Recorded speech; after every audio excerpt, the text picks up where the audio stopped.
Okay, friends, very good evening to all. We are going to talk about the session on online ventilation physiology.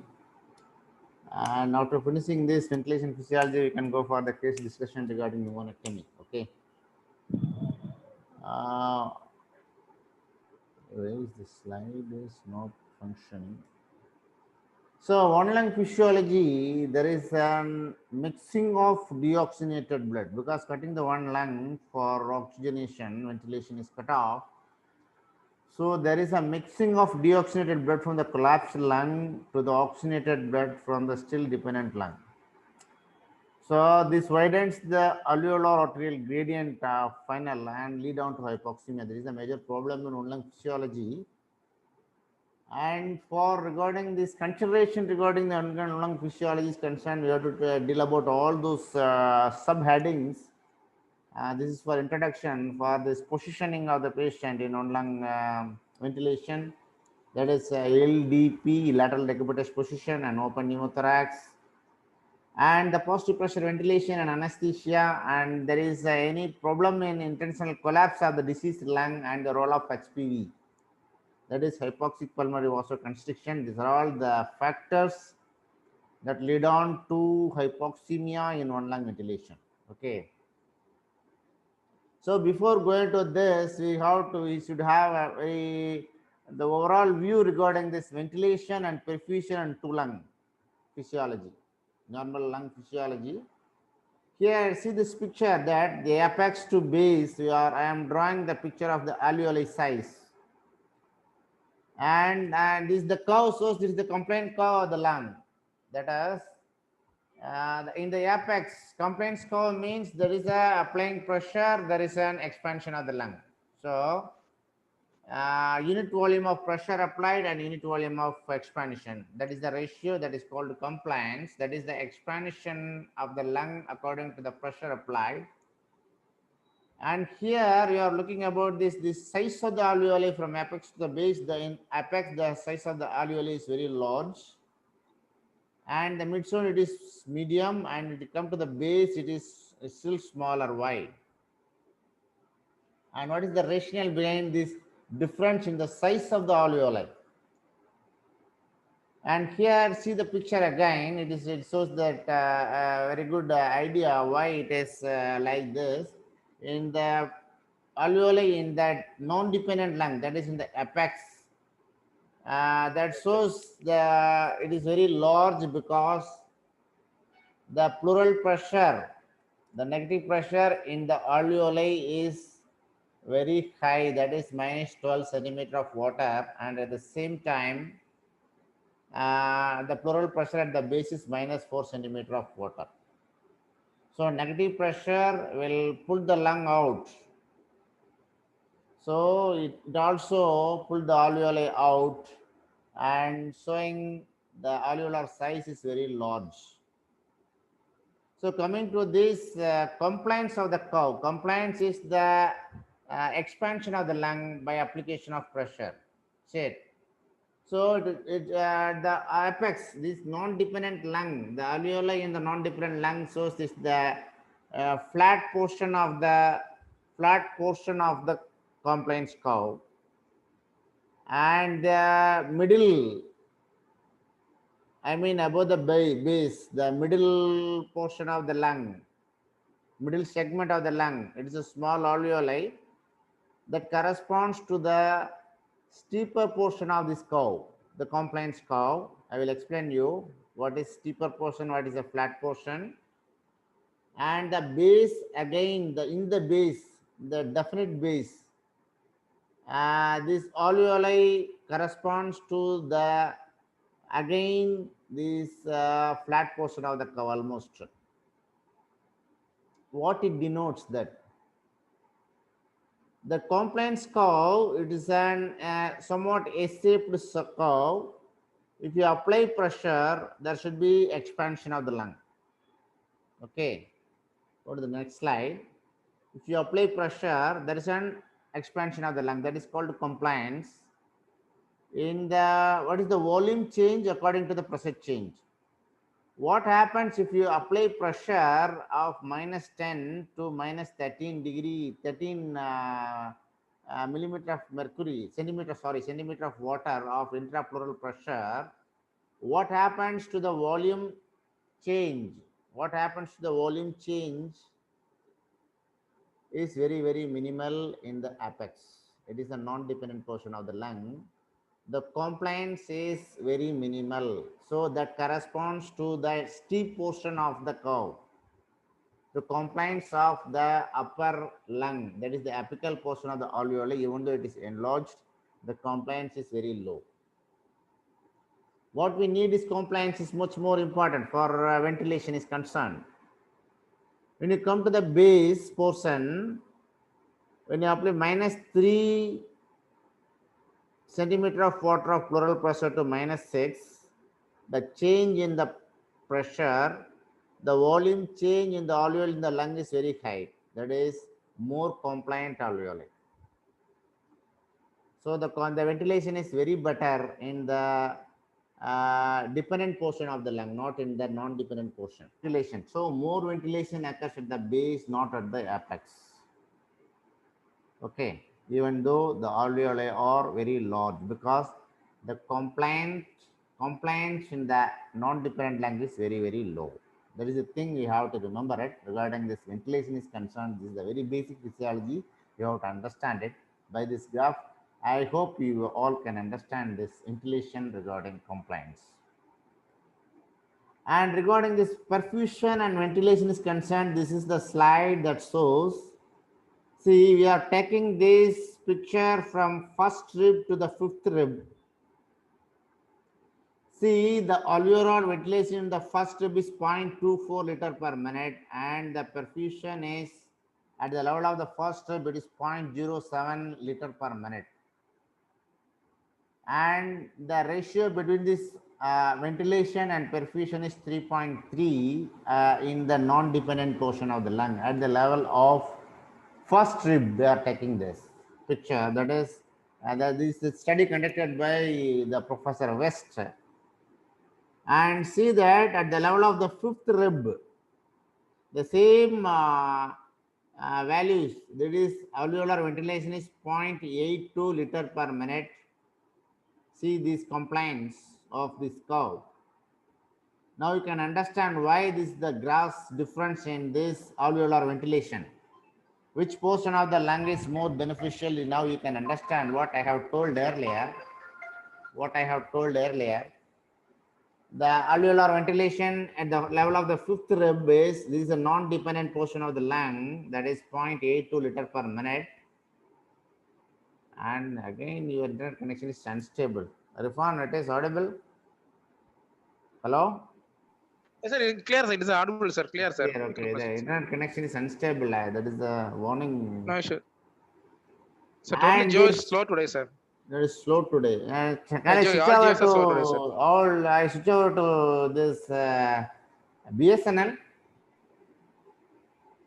Not needed. Okay. See this perfusion at the non-dependent portion of the lung is 1.2 liter per minute at the level of the fifth rib, and this ratio between the ventilation and perfusion is 0.63. See the gross difference. You have to understand it. At the non-dependent portion, V by Q, the ventilation perfusion ratio is 3.3, and the dependent portion of the lung, the ratio is 0.63. See the difference. And because of this, down now we can understand this, the PaO2 level, that is alveolar oxygen tension, at the apex is 1.32, and at the same time, the alveolar oxygen tension at the non-dependent portion is 89. And the net result from this non-dependent to dependent, the ultimate result coming out to the left atrium, that is 97 pulmonary capillaries, pulmonary veins, it is 97 millimeter of mercury. Okay, there is so ventilation and perfusion is not equal throughout the lung. There is a gross inequality. between the dependent and non-dependent portions of the lung. That is the point you have to understand it before understanding this one lung ventilation physiology. Okay. Now go to the next slide. It is the perfusion is concerned. It is the perfusion is concerned. Say this. What I have told earlier in the slides. It is now you can understand this picture very easily. And Professor West divided this lung into three zones because there is a gross inequality between the ventilation and perfusion. Regarding this perfusion is concerned, according to the perfusion, she graded this lung into three zones. That is zone 1. Here, the alveoli is very large and the pulmonary vessels are on the walls of the alveoli. They are all compressed because of the enlarged alveoli. So alveolar partial pressure of oxygen is very high because of the distended alveoli. That is more than the pulmonary artery pressure and the pulmonary venous pressure. So because of this, there is a collapse of the pulmonary arteries, that is the capillaries, lead on to this poor perfusion in the zone 1. That is a non-dependent portion of the lung. You have to understand it. There is a zone 1. And this zone 2, there is a more compliant lung, is more helpful in our ventilation is concerned. Here, the pulmonary alveolar pressure is lower than the capillary pressure, and it is pulmonary alveolar pressure, it is but higher than the venous pressure, pulmonary venous pressure. So they are here in this zone. The alveolar pressure is less than the arterial pressure, the flow is not a problem. So the flow is increased. So flow is greater in this area. The perfusion is also good. And these portion of these alveoli are more compliant. So in these areas, ventilation perfusion mismatch is very perfect, almost in zone 2. So alveolar blood flow is not a problem. Here only ventilation, less perfusion, what I have told earlier in the slide. And in zone 2, that ventilation and perfusion is almost okay. And it is zone 3, again a problem here, because the flow is gravity dependent. See this, see the flow. Here there is very minimal flow. From zone 2 onwards, the flow is increased and still more increase in the base of the lung, the most dependent portion of the lung, because the flow is gravity dependent. The non-dependent area is less gravity here, and here more gravity, and the blood flow is gravity dependent. So the pulmonary arterial pressure is more than the venous pressure, than the alveolar pressure. There is a distension of the capillaries, and the blood flow is extraordinary. So more perfusion and less ventilation in this zone 3 is concerned. Okay, that is the basic thing you have to remember it. It is in the patient in upright position.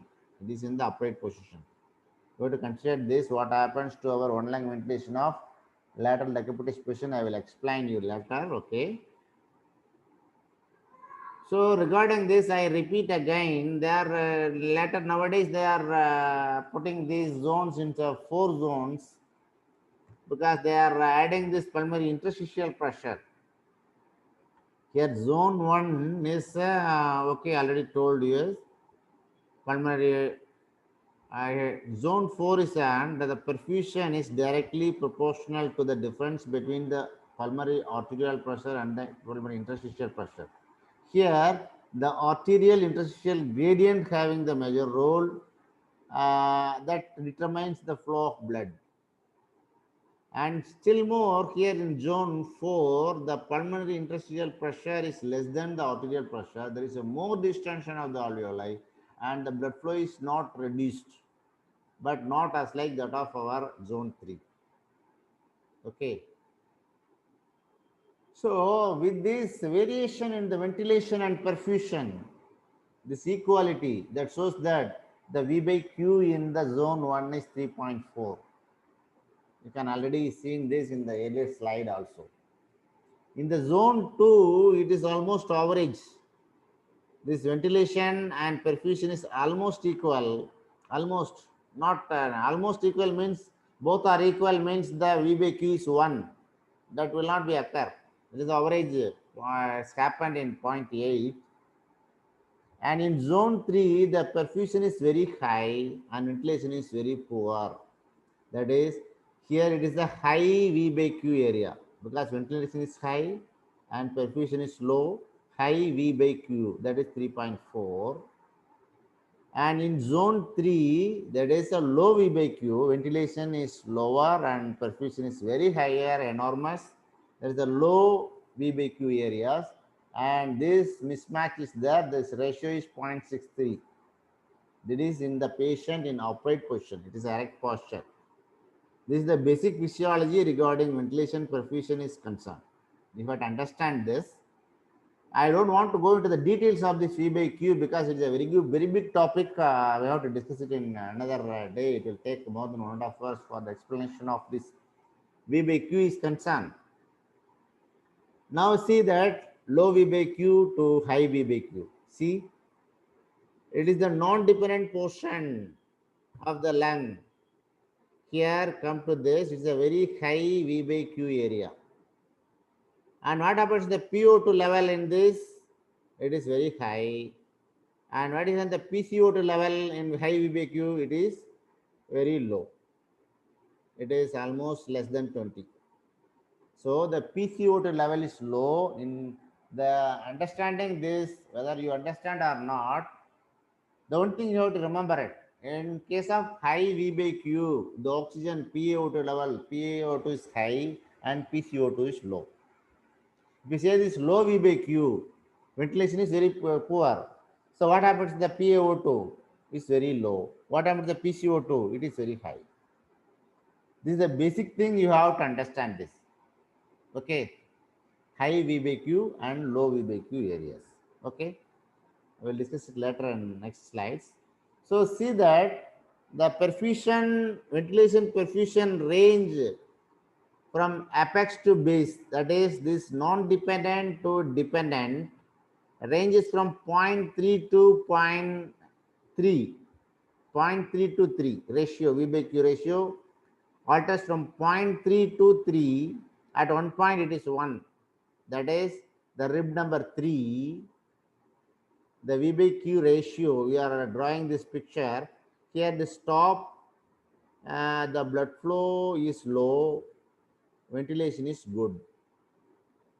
Okay, the blood flow at the top is very low and at the bottom it is very high. Here this graph, this green graph shows that regarding this ventilation is concerned, at the bottom the ventilation is somewhat good because of this complaint alveoli. That is the complicating picture that you have to understand it. And regarding this ventilation is almost okay, not bad, because it is very large alveoli, but not complaint alveoli.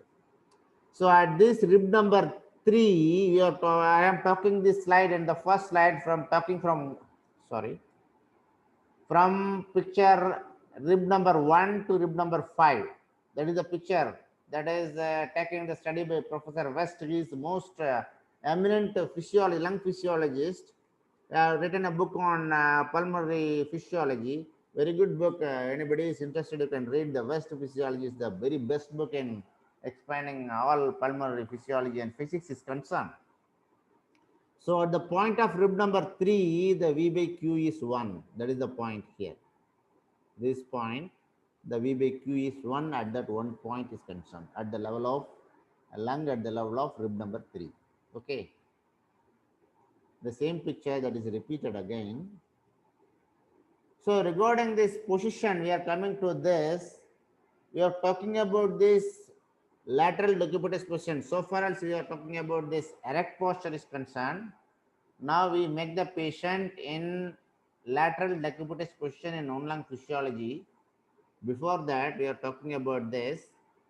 Here I already told earlier, this part of the lung, that is the non-dependent lung, corresponds to patient in erect, you have already told earlier, corresponds to the flat portion of the compliance curve, that is less compliant.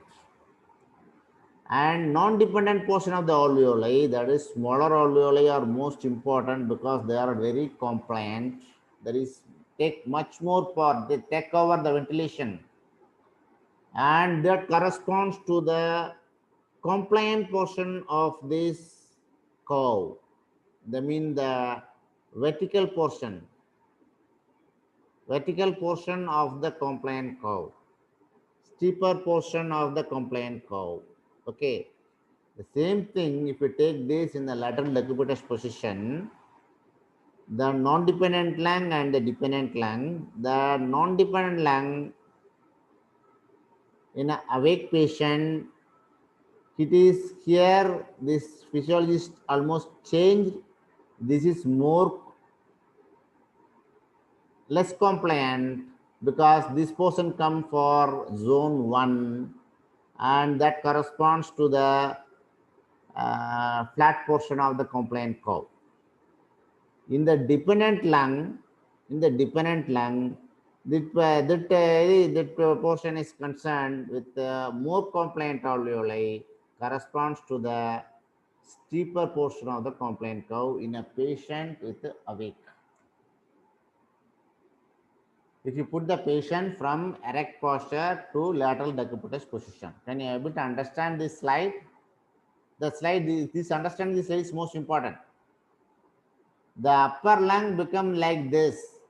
This one, this area will become like this. The whole of the lung, almost 75% of the lung is non-dependent lung, as like that of this apex.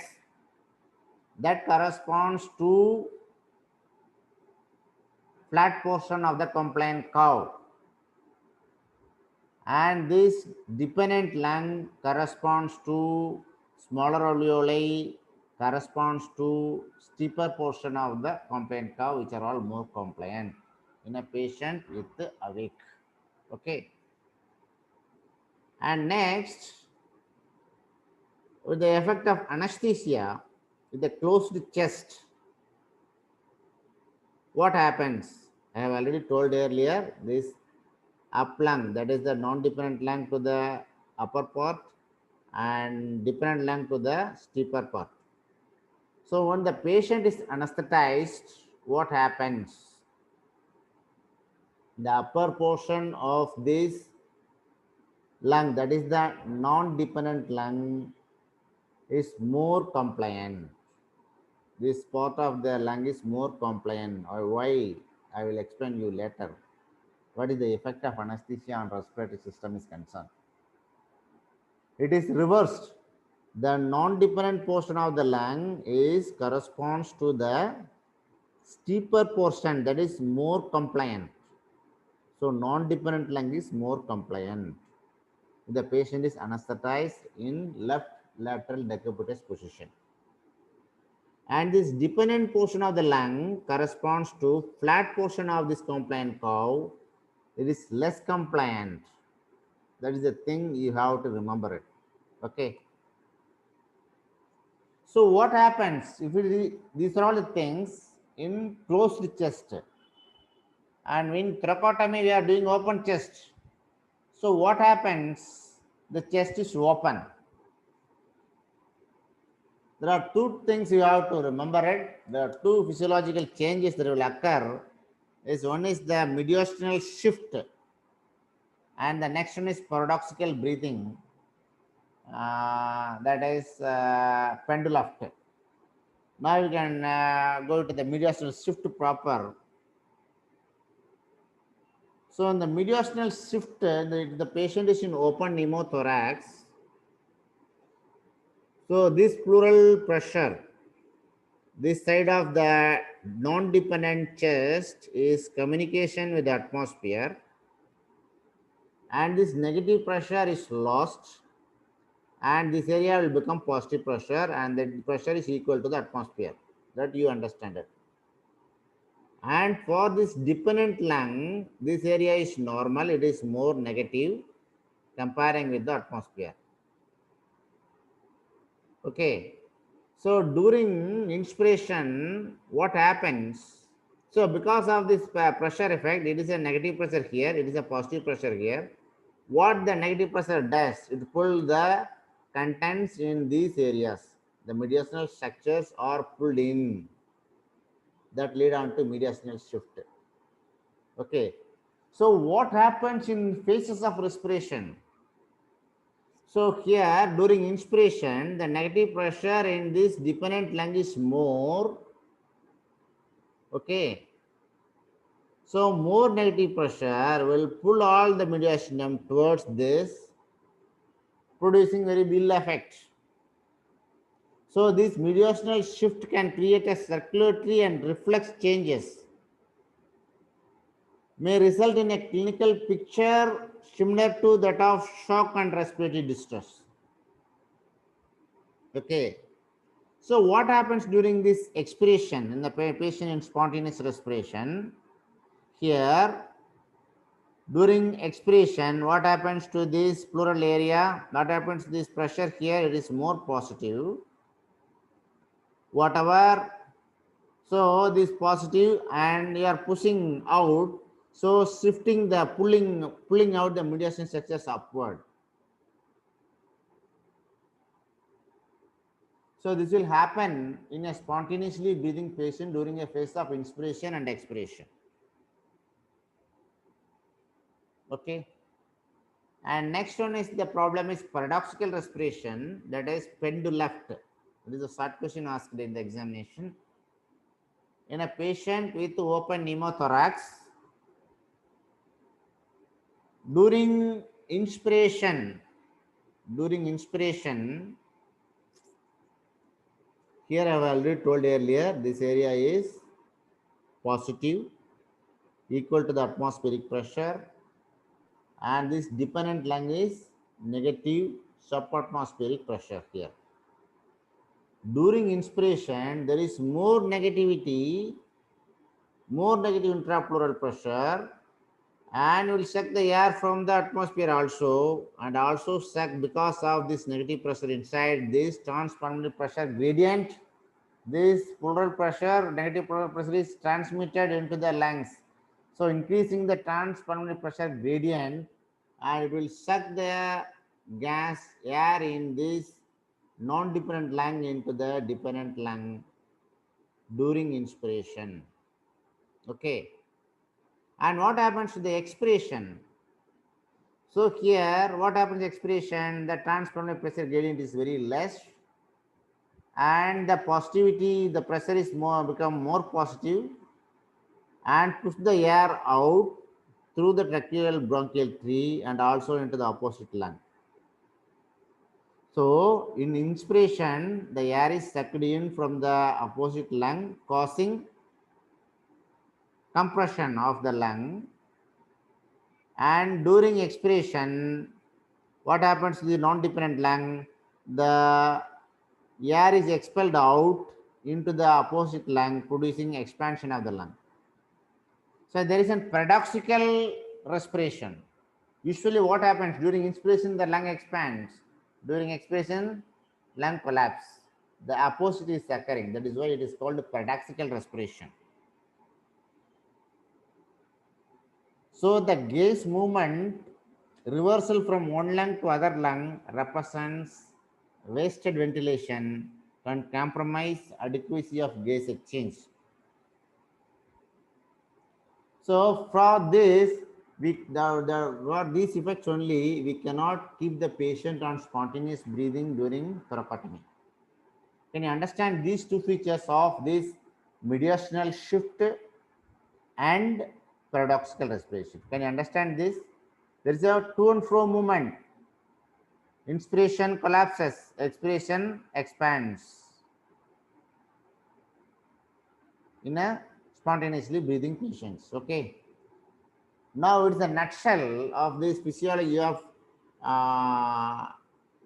lateral decubitus position in awake patient. I have already told earlier. this non-dependent lung to the flat portion of the compliance curve less compliant, and a dependent portion of the lung is more compliant, corresponds to the steeper portion of the compliant curve in a awake patient with a lateral decubitus position. In a patient with a closed chest under anesthesia, this non-dependent lung is more compliant than the dependent lung that corresponds to the steeper portion of the compliant curve. Okay, and this dependent lung in the patient is anesthetized in a closed chest corresponds to the flatter portion of the compliant curve that is less compliant. That you have to understand. So if the chest is open with anesthetized paralyzed patient, what happens? The chest is compliant.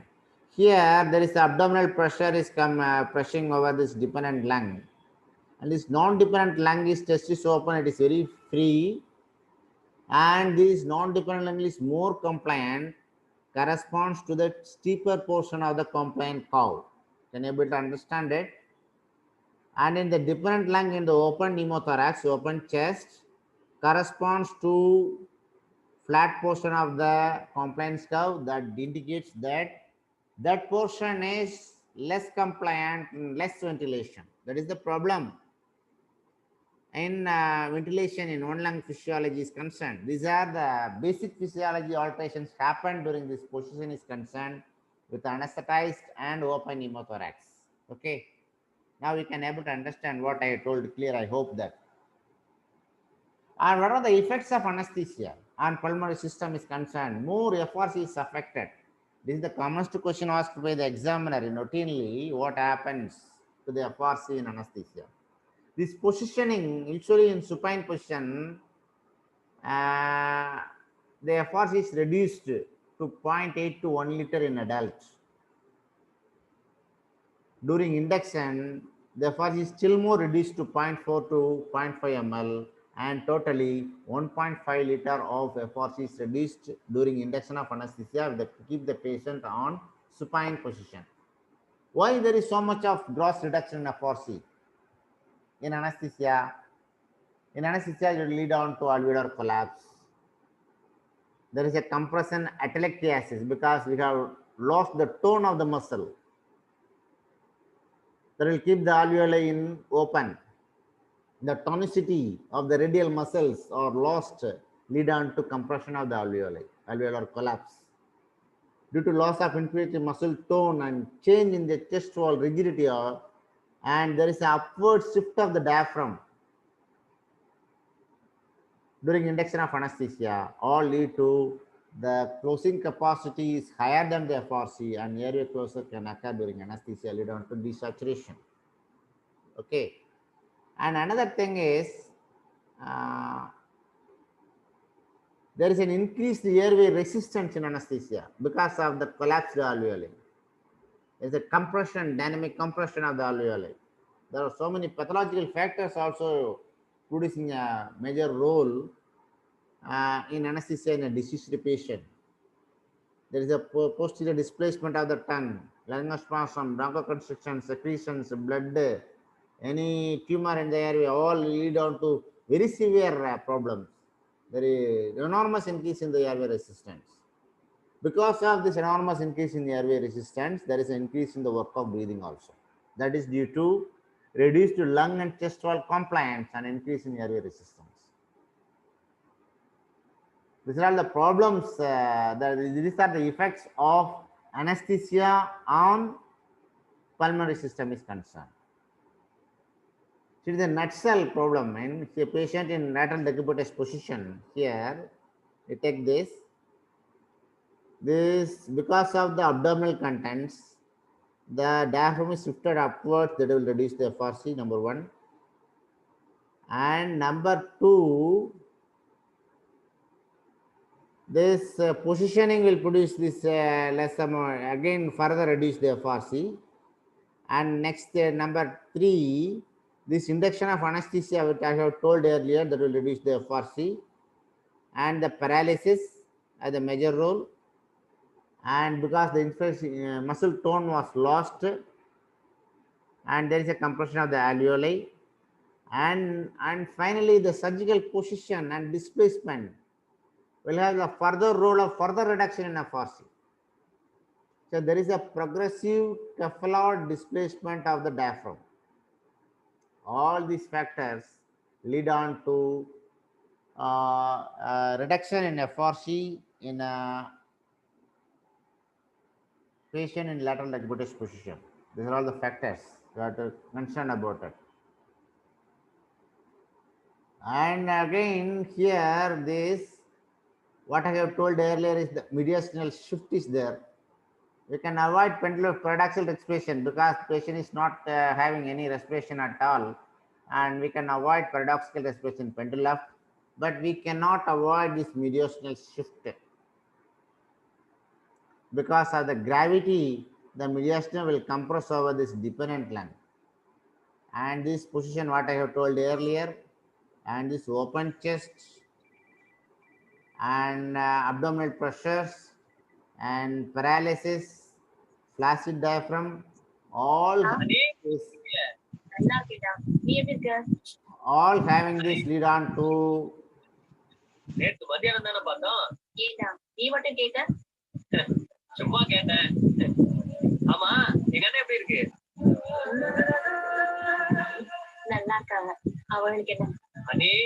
உங்களை நம்பிதான் எங்க அனுப்பிச்சு வச்சிருக்கோம். எங்க அண்ணன் ஒண்ணுமே தெரியாத பச்சை குழந்தை.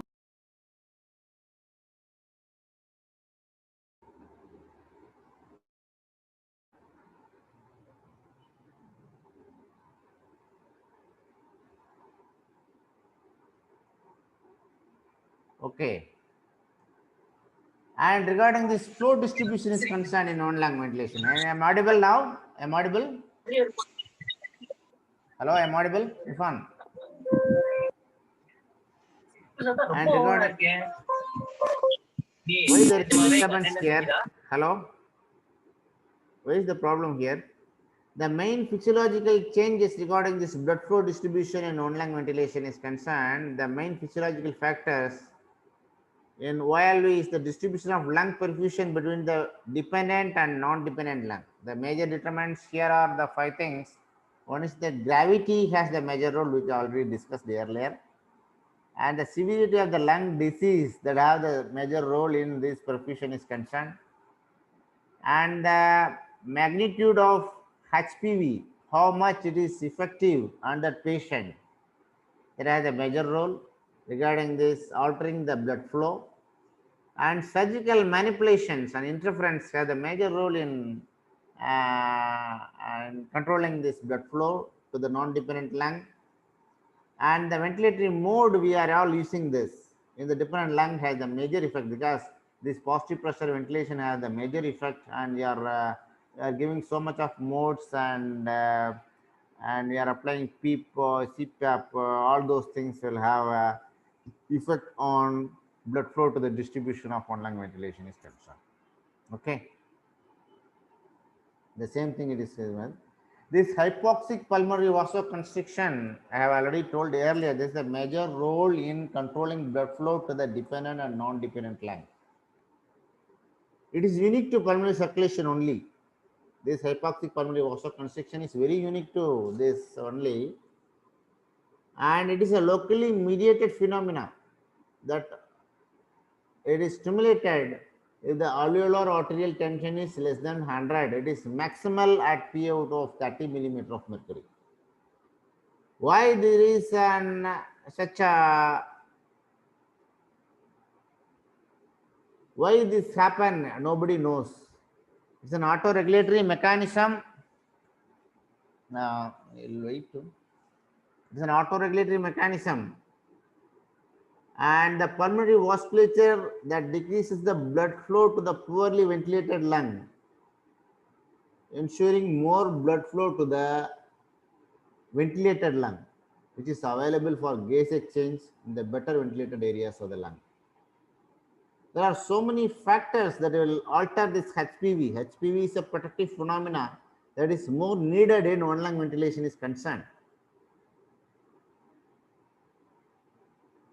The factors that will inhibit this HPV response is our inhaled anesthetic. The inhaled anesthetic shall have inhibit the HPV, and the vasodilators used in an anesthesia, this SNP and NTG, will inhibit the HPV, which is more detrimental. Any factor that will inhibit HPV is detrimental in one lung ventilation is concerned, it will compromise and lead on to hypoxemia. And hypocapnia is a major determinant factor that will inhibit HPV. And hypothermia, you should maintain the temperature of the patient in one lung ventilation, that will inhibit HPV and thromboembolism. That is already told earlier, it is already discussed. So regarding this slide, coming to the end of this one lung ventilation physiology, here you have to understand that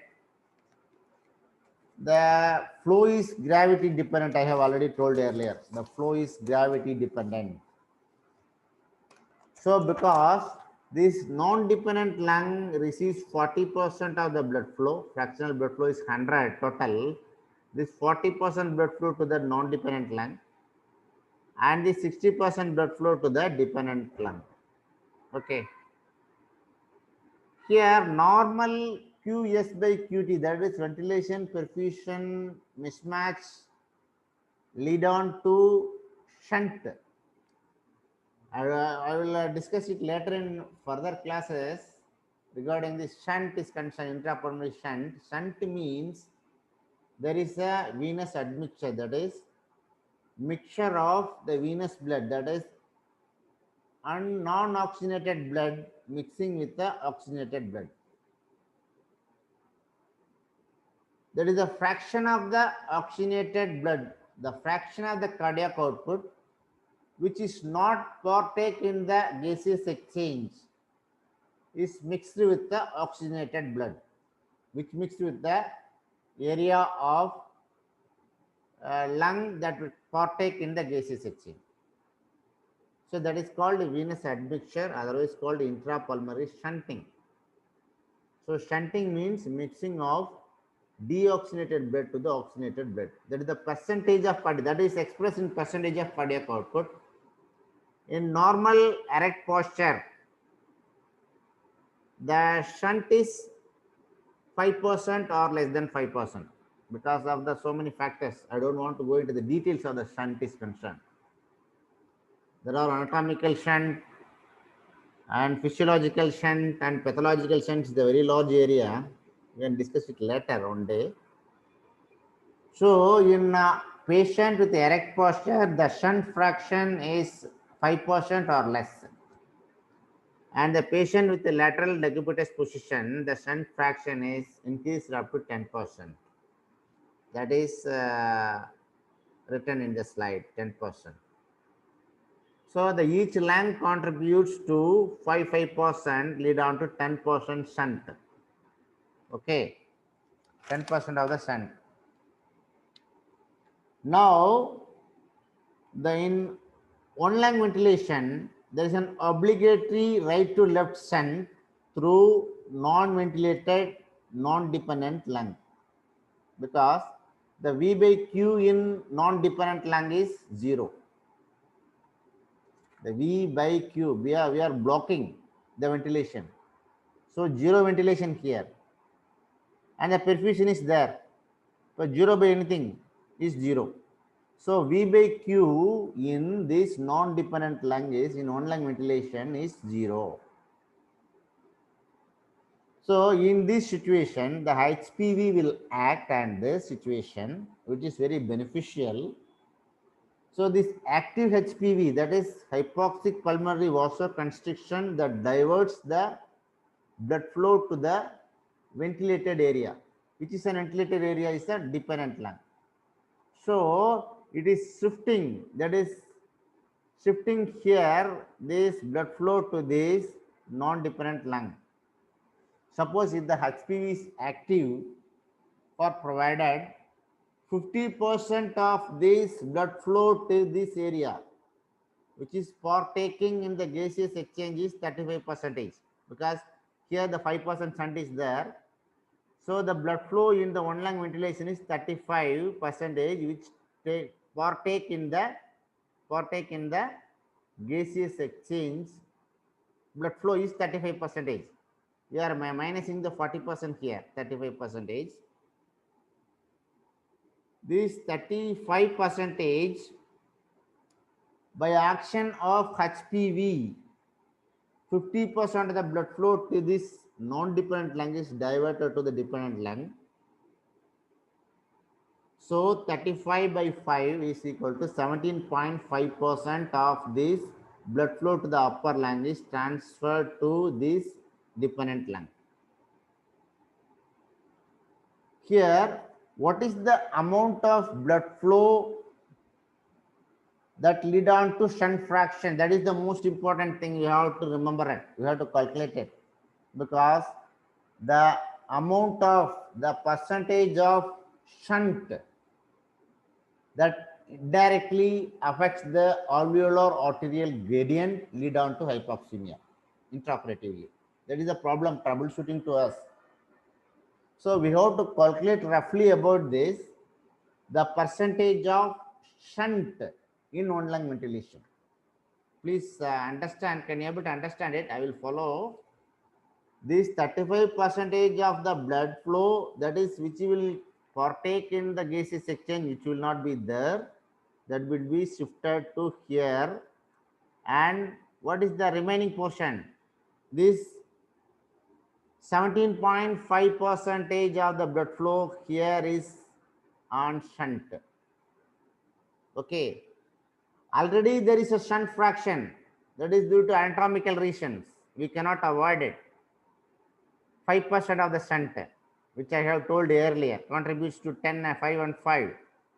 So 17.5% of the blood flow to the lung, plus already the shunt fraction is 5%, and the total shunt fraction of this non-dependent lung is 17.5 plus 5 is equal to 22.5%.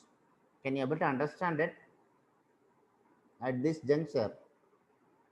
And here it is written as the total shunt fraction is 27.5. How it is possible? In the non-dependent lung, the shunt fraction is 5%, also I have told earlier here. So 22.5% of shunt fraction of non-dependent lung and 5% shunt fraction of this dependent lung, and the total shunt fraction is 22.5 plus 5 lead on to 27.5. So 27.5% of the cardiac output is not oxygenated, not partaking in the gaseous exchange. So these deoxygenated blood mixing with oxygenated blood lead on to hypoxemia in one lung ventilation. So the shunt fraction is more than 25%. That is a very large amount.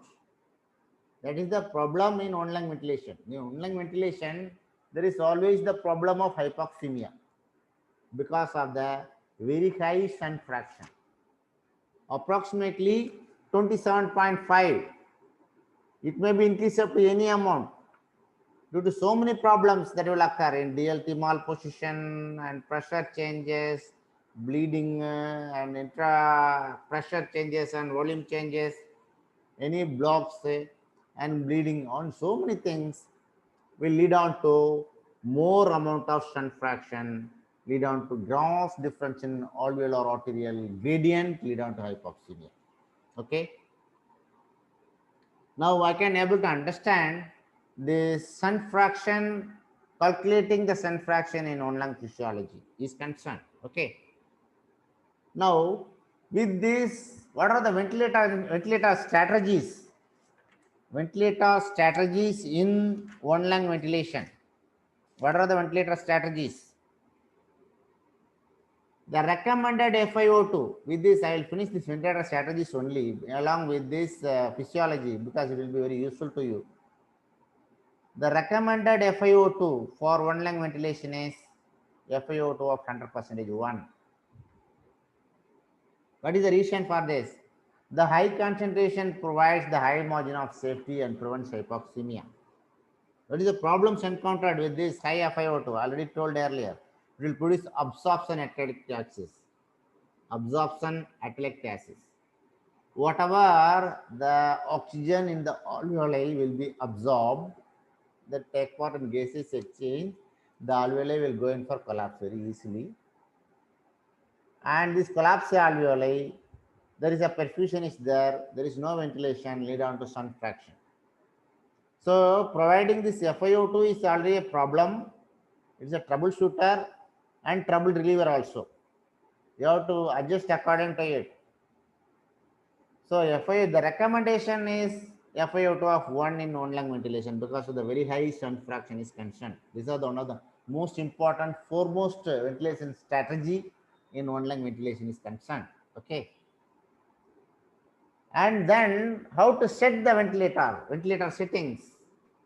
This tidal ventilation. The recommendation is VT of 10 to 12 ml per kg. And you have to adjust the respiratory rate according to the PCO2 level. You have to maintain it between 35 to 40.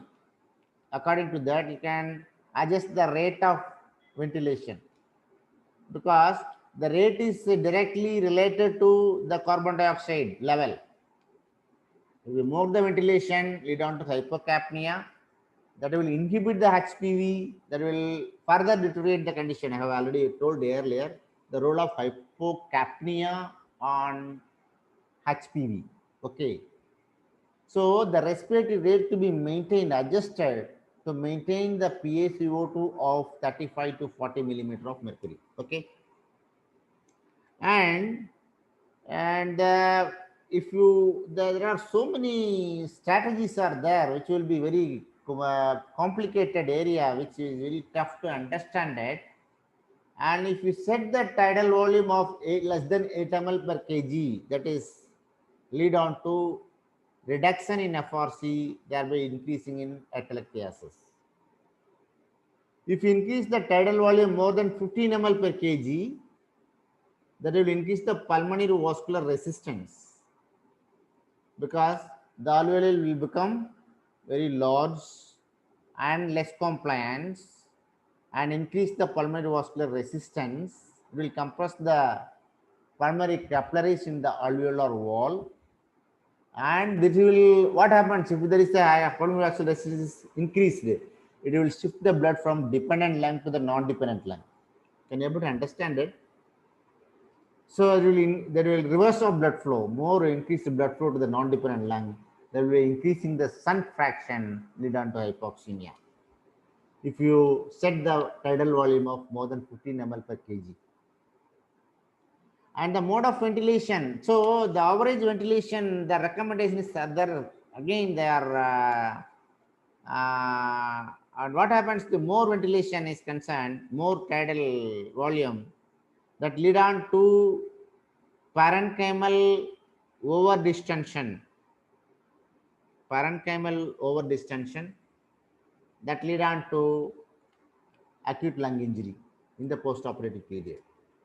So overdistension should be avoided. That lead on to parenchymal overdistension, lead on to acute lung injury. That will release so many inflammatory mediators are released, lead on to AK, ALI in the post-operative period.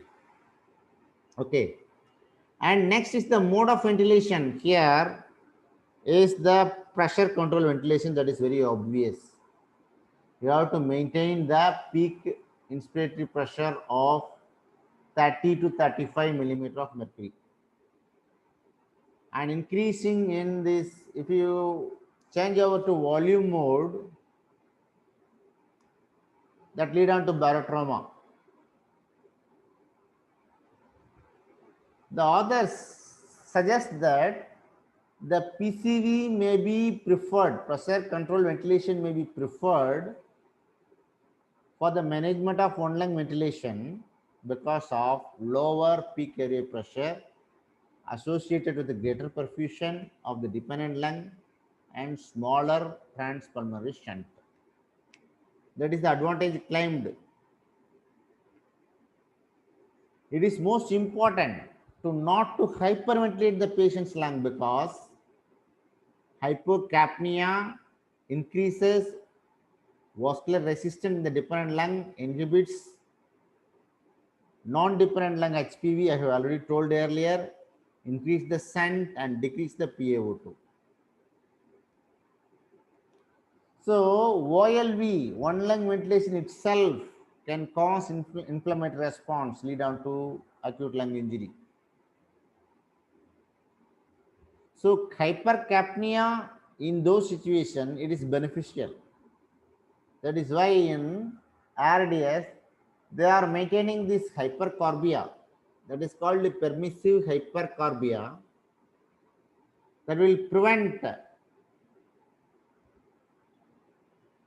local inflammatory response and decrease the airway pressure, as well as increase lung compliance and PaO2 FiO2 following surgery. Okay. These are all the ventilatory strategies, main ventilatory strategies in one lung ventilation is concerned. And next one is this: the patient undergoing general anesthesia in one lung ventilation, lung recruitment maneuvers prove to be easy to perform and effective in reversing alveolar collapse, hypoxemia, and decreased compliance. So we have to do intermittently alveolar recruitment maneuvers, or ARM. The so many literatures found that this alveolar recruitment in the dependent lung augments PaO2 values during OLV. It is important to apply the maneuvers over several minutes with a pressure of 20 centimeter of water and the peak pressure of 40 centimeter of water. The alveolar recruitment maneuver pressure is 20 centimeter of water. That is the ideal stage. And next one is the PEEP and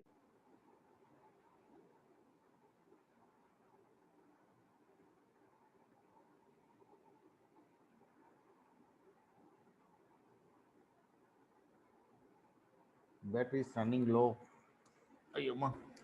I'll finish it. Our battery is running low. I don't know.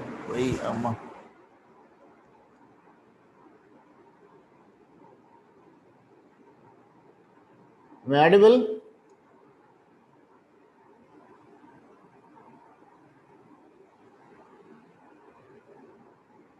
Hello?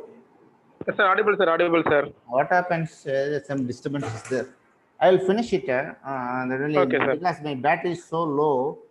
I'll Okay, finish sir. the Okay, sir. ventilator strategy, and I will take Okay. the anesthetic management fully from the preparation in the next class. I think it will be very. Okay, sir. What happens? So is the PowerPoint is not working. This PEEP and CPAP, I will finish with the ventilator strategy only. Okay. Regarding this PEEP and CPAP, the positive end expiratory pressure to the dependent lung. Positive end expiratory pressure to the dependent lung. And there is a selective PEEP of 10 centimeter of water to the dependent lung is caused by increase in lung volume at end expiration. We can maintain the FRC, which improves ventilation-perfusion relationship in the dependent lung. So this increase in FRC prevents airway and alveolar closure at the end of expiration. But the problem is, however, this PEEP may lead to increase in lung volume that will cause compression of small interalveolar vessels and increase pulmonary vascular resistance. So you have to adjust the PEEP, and you should not increase. Divya is raising the hand. You could not increase the PEEP, which is detrimental.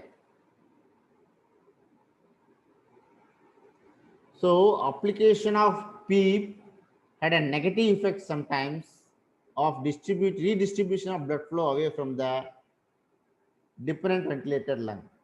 That will increase the Shunt fraction. So the recommendation is you can start with a PEEP of 5 centimeter of water and increase up to 10 centimeter of water, and should not increase more than that. They will produce deleterious effect. So the aim is to increase the FRC during anesthesia to prevent ataxia. That is the idea behind the PEEP. Okay. And next one is the CPAP. That CPAP to the non-dependent lung. The single most effective maneuver that will increase PaO2 during one-lung ventilation is the application of CPAP to the non-dependent lung. So lower level of CPAP is okay. Again here it starts with 5 centimeter of water and increase up to 10 centimeter of water. What is the advantage claimed in CPAP in non-dependent lung? Why this strategy is there? That CPAP in the non-dependent lung alveoli maintains the patency of the alveoli, allowing some oxygen uptake to occur in the distended alveoli. So the CPAP should be applied after delivering an inspiratory VT to the non-dependent lung to keep it slightly expanded, because if you expand this, there will be very cumbersome to the surgeons also. CPAP applied by the insufflation of oxygen under positive pressure keep this lung quiet and prevents it from collapsing completely. So insufflation of oxygen without